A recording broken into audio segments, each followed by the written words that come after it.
never have the conversations alone. I always have them with a Nigerian maestro who sits beside me. This is a man who breaks down the game as if he's solving love letter crosswords. He does it with so much detail, love and affection that I'm sure he reserves for his girlfriend. Adelane Ogurinade, how far now? Wow, listen, your intros belong in a museum. So iconic. If you don't get compliments, know that every single Saturday at 1:30, you are getting compliments. Are you well? Yes, and a compliment to you, I would say it in French, in the spirit of the Paris Olympics. Come with it. Très jolie. Très jolie. What does that mean? Which means you look beautiful today. Merci beaucoup.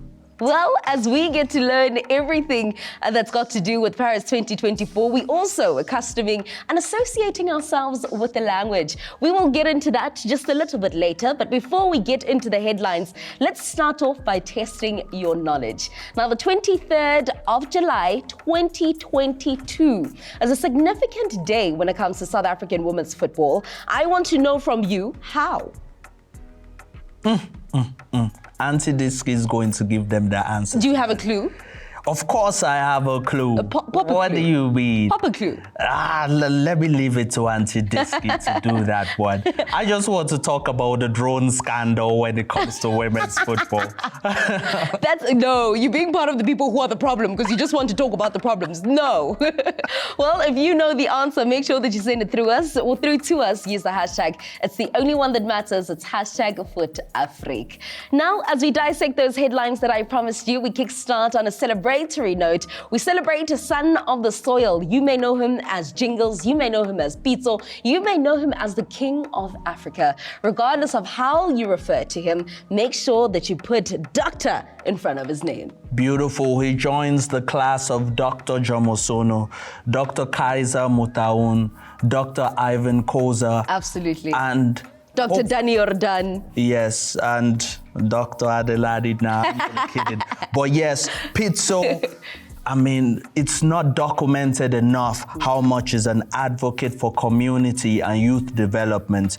We see the Pizzo Mosimane's soccer schools, Pizzo Mosimane Foundation, which is just there to improve the quality of grassroots football. He's done so much for the game in South Africa, and it's just so beautiful to see that he's getting his flowers while he's still alive, not when he's dead and gone.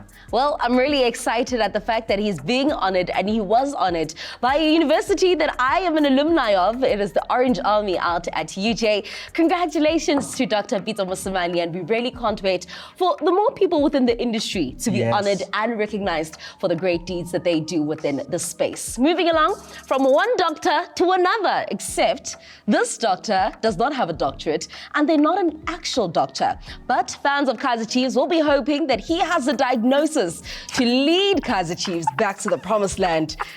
He has officially arrived in South Africa. Who is he? Nasruddin Nabi of Kaizer Chiefs. Listen, I usually take the time out to watch the Mzansi Fundi's show. Yeah. And there's a particular analyst on the show called Lufuno, and it makes me laugh so much because there's so much banter when they talk about Kaizer Chiefs coming 10th last season. But he believes that Nabi is going to be here to save the day. And listen, I've done my research about this money. Let me know about this man, because we do know that he's plied his trade out to Tanzania. We also know that Morocco knows him. Yes. But what has he achieved across Africa? Listen, Young Africans, his days with Young Africans, the 2021 season, he won the Tanzanian Cup. He also won the national championship twice. We know that in 2023, the CAF Confederations Cup, he was runners-up to USM Algiers. And also, we know that with in the Moroccan league with AS FAR, he came second in that league as a manager. But what I'm worried about for Kaizer Chiefs fans is that Kaizer Chiefs is going to be the 8th club he's managing. He started his career only in 2013. How is that problematic if it's his 8th club? I mean, managers are supposed to move around just like players. Listen, he hasn't coached any club longer than 2 years. And I feel like Kaizer Chiefs need a process. You know, they're in their rebuilding phase. It will take time. will it really take time? And the question is, will Kaizer Chiefs fans be patient? Because this man is being given everything that he wants, right? Yes. To restructure and just rebuild this brand, that being Kaizer Chiefs. So will there be patience from the fans and Yes. from the organization itself? I remember when I spoke to you on the phone yesterday and we were talking about Nabi. Yeah. You said you wanted to know what kind of a coach this man is. Okay, what does he bring? And from old players I've spoken to, they've told me that he generally likes to build good relationships with players, but I'm not going to quote who told me this, Yeah. but someone that has worked closely with him as a player says he's pretty strict. He's a disciplinarian in terms of time, punctuality, behavior on and off the field. And I feel like when he brings that discipline to the Kaizer Chiefs fold, we're going to be seeing it translate on the field, but definitely a coach with a lot of pedigree.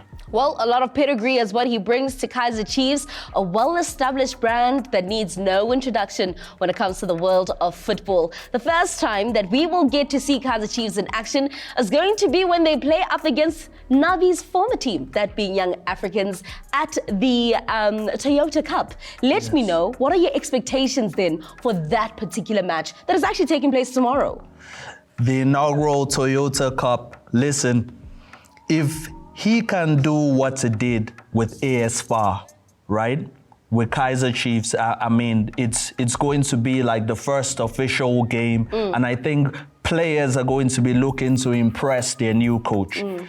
I'm going to. I mean, they already had their preseason in Turkey, right? And I'm Yes, sure that but they've been playing that side, but I'll be expecting everything. Yeah, I mean. Does it matter that it's the inaugural tournament, or is it just, do you believe that this will set the precedent as to how the season will go about? It does matter. It is a confidence building exercise and against the top quality opposition. So I think that Kaizer Chiefs, I'm going to put my neck out there and predict that they're going to win the first Toyota Cup. Alrighty, we wait and see as to what Navi is bringing to South African shores. Will Kaizer Chiefs emerge victorious? And how important will that victory be tomorrow should Kaizer Chiefs secure their victory up against Navi's former team, that being Young Africans?